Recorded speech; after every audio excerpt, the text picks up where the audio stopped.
আসসালামু আলাইকুম বস। আগামীকাল সকালে আর্জেন্টিনা ভার্সেস মৌরিতানিয়ার ফুটবল ম্যাচ। ফুটবল ফেডারেশন থেকে যেভাবে একটা ভালো একটা টিমের সাথে ম্যাচ চাইছিল, যেমন ফাইনালে জিমার মতো, বাট ওইরকম একটা টিমের সাথে খেলা হয় না, এটা আফসোস। মানে এটা একটু খারাপ লাগার বিষয়, কারণ ওয়ার্ল্ড কাপের আগে একটা ভালো টিমের সাথে ফ্রেন্ডলি ম্যাচ হয়ে দেন হচ্ছে ওয়ার্ল্ড কাপে যাবে, সেটাই সবাই এক্সপেকটেশন রয়েছিল। বাট এই যে আর্জেন্টিনা টিম থাকবে অ্যান্ড হচ্ছে এখানে কোনো চেঞ্জ আসবে কিনা, আমার মনে হয় না কোনো ধরনের চেঞ্জ আসবে। আর লিটারালি স্কোলনে আগের মানে আপনাদের পরিচিত এবং পরিচিত মুখ প্লেয়ার যারা আছে, ভালো পারফরমেন্স যারা করতেছে, তাদের নিয়ে টিমটা সাজাবে। তো গোলকিপার হিসেবে মেলেনো মার্টিনের যে অনুপস্থিতিতে মেবি মানে সাবস্টিটিউট হিসেবে মেবি রুলি থাকতে পারে। রুলিকে দরকার আছে, কারণ এমি মার্টিনেজ ইদানিং খুব ভালো ইনজুরিতে পড়তেছে, সেই অনুপাতে রুলিকে দল কিভাবে সামলাতে হবে সেটাও তাকে বুঝতে হবে। ফ্রেন্ডলি ম্যাচ গুলো খেলে তাকে অভ্যস্ত হওয়া দরকার।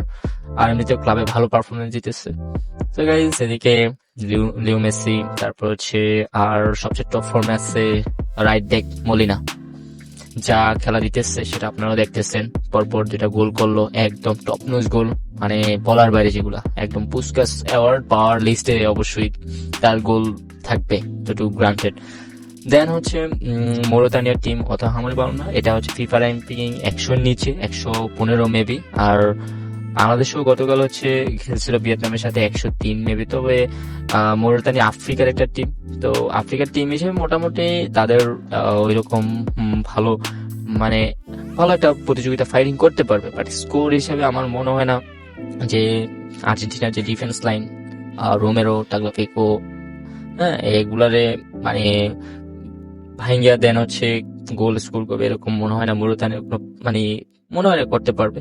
আই গেস একটা যদি প্রেডিকশন হিসেবে আমি বলি, তাইলে হচ্ছে আর্জেন্টিনা মনে হয় অ্যাটলিস্ট 3 থেকে 4টা তো গোল দিবে আর ক্লিন শিট থাকবে, আমার যা মনে হচ্ছে।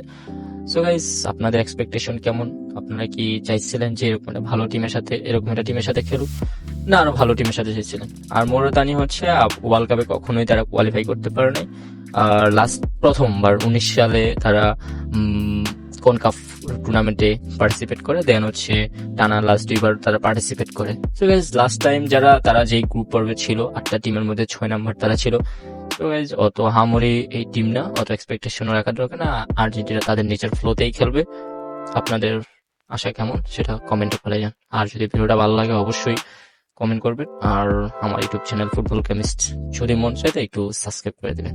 আসসালামু আলাইকুম।